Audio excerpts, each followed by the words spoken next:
Welcome to the Bandito Podcast, where we're calling a spade a spade. Great to be here with you guys today. Monica McNutt getting absolutely wrecked this morning for what she said yesterday on WNBA Countdown.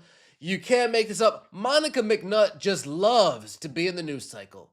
She sits there while everybody else is speaking. She's listening to Andrea. She's listening to Shanae. She's listening to them all give their piece, and Monica's sitting there thinking to herself, how can I top this? I mean, Andrea said something stupid, and Shanae said something real stupid. Now, how can I top that? How can I say the most delusional thing on this entire panel? How can I garner all the attention for having the dumbest take imaginable? I know what I'll do.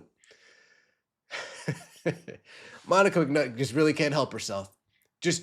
Monica McNutt, just get off my TV. Monica McNutt has go away heat. Like, it's not that people don't like her because she's a heel. Like, Skip Bayless was a heel, right? Skip Bayless and Stephen A. Smith, that was a heel interaction when they were debating, right? Monica McNutt, she's not a heel. Monica McNutt is a, dude, just get off my TV screen. Like, I don't want to look at you. I don't want to hear you. Just knowing that you're on my screen is enough for me to change the channel. Let's get right into it, shall we? Like the video, hype the video, let me know your thoughts in the comment section below, and subscribe to the channel. I would greatly appreciate it. We're going to start over here. In case you guys aren't aware, WNBA Countdown defending DeJounte Carrington's flagrant foul. Andrea Carter starts with the first delusional take of the evening that prompts Monica McNutt to sit there for the rest of the show and contemplate how she is going to top this level of stupidity.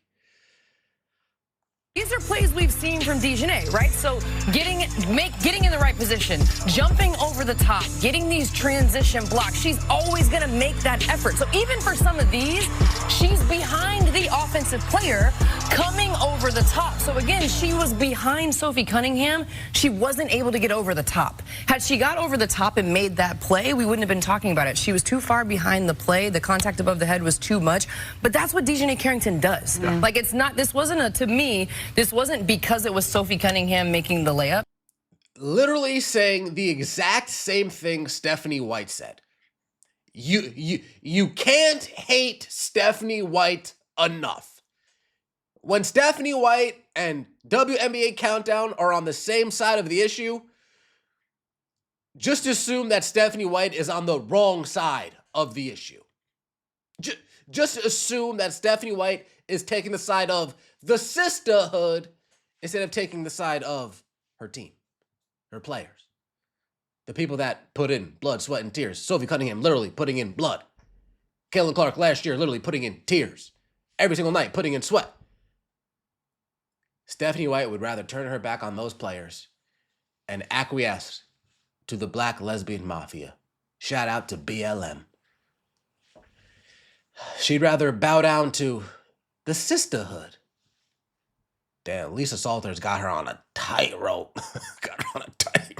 Got her on a leash. Yeah, these are the plays we've seen. DeJounte Carrington pulling down Sarah Ashley Barker by the ponytail. Yeah, these are the plays that we've grown accustomed to.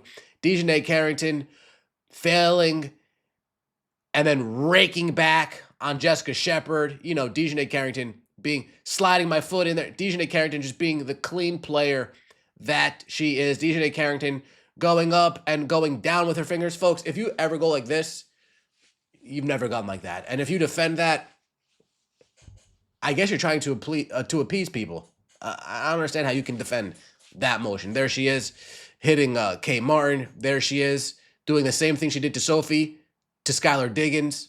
Two-hand spike to the head. Yeah. And then there she is to Sophie Cunningham. Two-hand spike to the head. Yeah, that's what we've grown to know about DeJounte Carrington. But we already know that. Andrea Carter, she had her moment in the spotlight last night. Go subscribe, Bandito Podcast TV, a.k.a. The Venue. Here we are now. Monica McNutt, pissed. The league rescinded Caitlin Clark's technical foul. Andrea Carter said something wild. Now here's Monica McNutt's opportunity to top that. That they rescinded it because for that action being minimal, like a brush, this is what should have happened and the right thing happened. What? Like, what is all I'm... Monica McNutt is such a clown, I don't even know where to begin. She's laughing because she knows I'm about to say the dumbest shit imaginable. There's no seriousness coming from that side of the room. Every now and then, Shanae will give us something that sounds reasonable. Every now and then.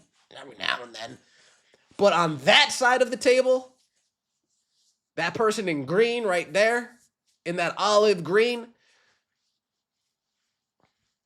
I'd have to go through thousands of hours of tape to actually find a Monica McNutt opinion that can be taken seriously. I'd really have to go through a lot of footage because nothing's coming to my mind.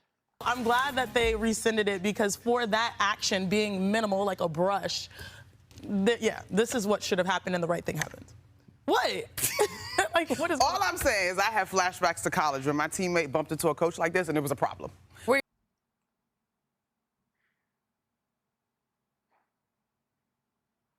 What does what you have to do in practice, what does what you did in practice have anything to do with what happened in the game? What does anything you doing in practice 15 years ago have anything to do with what took place 2 days ago?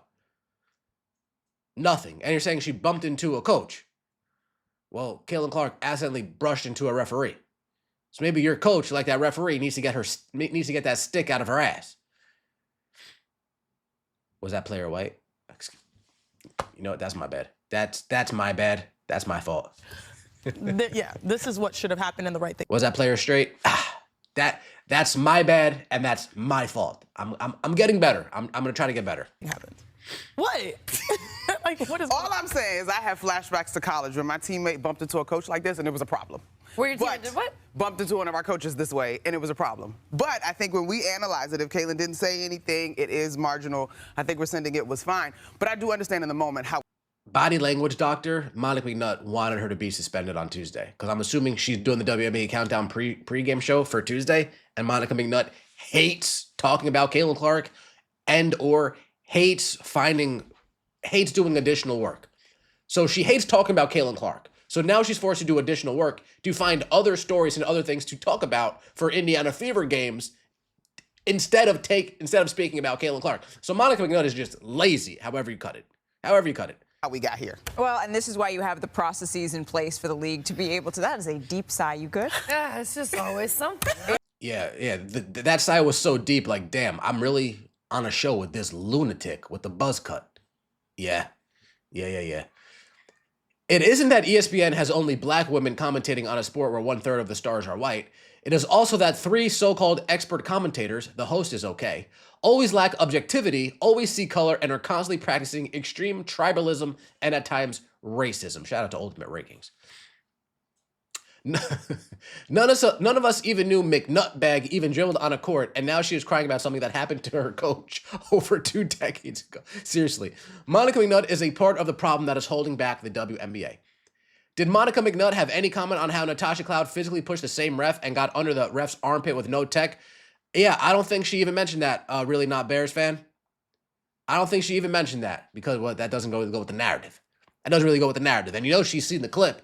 Again, these ladies are toxically online. Malika Andrews, probably not. Andrea Carter, But Monica McNutt and Shanae Ogwumike, they're online way too much. So you know they've seen all of the evidence and all of the footage of Natasha Cloud copping a feel on that referee, trying to move her out the way. You know they saw it. McNutt really about to short circuit over tech getting rescinded, Clark living rent-free in her head. The real question, why does ESPN employ racist intentionally? ESPN needs to continue firing the on-air talent, get rid of McNutt. The Liberty's Rebecca Allen is retiring this year and has broadcast experience. She would be a great addition. I wonder how she feels about this. Yep, the armpit. I'm still trying to figure out what the fuck happened to ESPN. What a piece of shit. She is conveniently leaving out the fact that she was bumped into the ref and wasn't even called. It's a good point. She was actually bumped out of bounds and her momentum took her into the referee.